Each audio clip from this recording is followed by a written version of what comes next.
एक हमारे पास दिया हुआ है कि मासलेस रॉड है, एक हमारे पास दिया हुआ है कि मासलेस रॉड है और उसका लेंथ दिया हुआ है r, और उसके एक एंड पर एक पार्टिकल है ऑफ मास m। उसको हमें ये निकालना है कि मिनिमम स्पीड कितना दे ताकि वो complete vertical circular motion perform कर ले। तो सवाल में ये दिया हुआ है कि find u min such that the particle performs the complete vertical circular motion. सवाल में ये दिया हुआ है कि find the u min such that the particle performs the complete vertical circular motion. तो वर्क एनर्जी थ्योरम से शुरुआत करेंगे।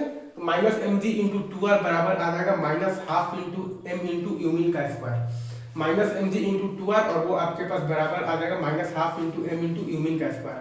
तो यूमिन बराबर आ जाएगा आपके पास under root of the 4 minus m g into two r बराबर minus half into m into u min का स्क्वायर। तो यूमिन बराबर आपके पास आ जाएगा अंडर रूट ऑफ द 4 आ जाएगा। Right sir, is it true? अच्छा, अब अगर आपसे कोई बोल रहे कि आप वो एंगल बताइए थीटा जहां पर कि नॉर्मल बेसिकली जीरो होकर अपना डायरेक्शन को चेंज कर लिया है, आप वो एंगल बताइए थीटा जहां पर कि नॉर्मल जीरो होकर अपने डायरेक्शन को चेंज कर लिया है। तो अगेन हम लोग मान लेंगे कि ये एंगल आपके पास वर्टिकल के साथ एंगल बना रहा है थीटा, और ये पॉइंट पर नॉर्मल आपका जीरो होकर अपना वो कर लिया है, अपना डायरेक्शन चेंज कर लिया है। राइट, तो हमने यहाँ पर जब एनएलएम से इक्वेशन लिखेंगे तो n और प्लस आएगा हमारे पास mg का cos थीटा बराबर आ जाएगा mv स्क्वायर बाई r।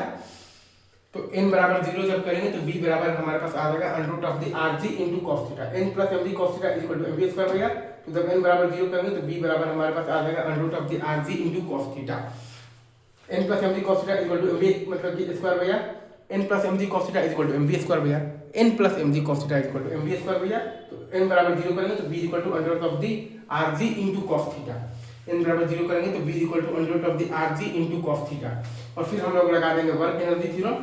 तो minus mgr into 1 plus cos theta और वो बराबर है half into m rg cos theta minus half into m into 4g आते। तो minus mgr into 1 plus cos theta और वो बराबर है आपके पास half into m into rg into cos theta और minus half into m into 4gr के बराबर है। Right sir, is it true?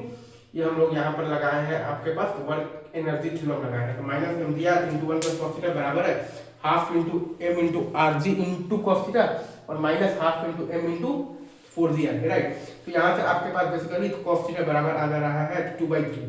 यहाँ से आपके पास आ जा रहा है cos थीटा बराबर 2/3। इजी।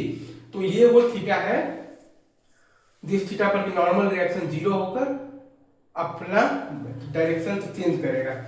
अगर ये थीटा से कम एंगल पर नॉर्मल रिएक्शन का डायरेक्शन था बेसिकली था तो सेंटर के टुवर्ड्स था, ठीक है सर। और ये थीटा से ज्यादा एंगल पर नॉर्मल रिएक्शन का डायरेक्शन हो जाएगा आपके पास सेंटर से बाहर की तरफ हो जाएगा। Right sir, is it true?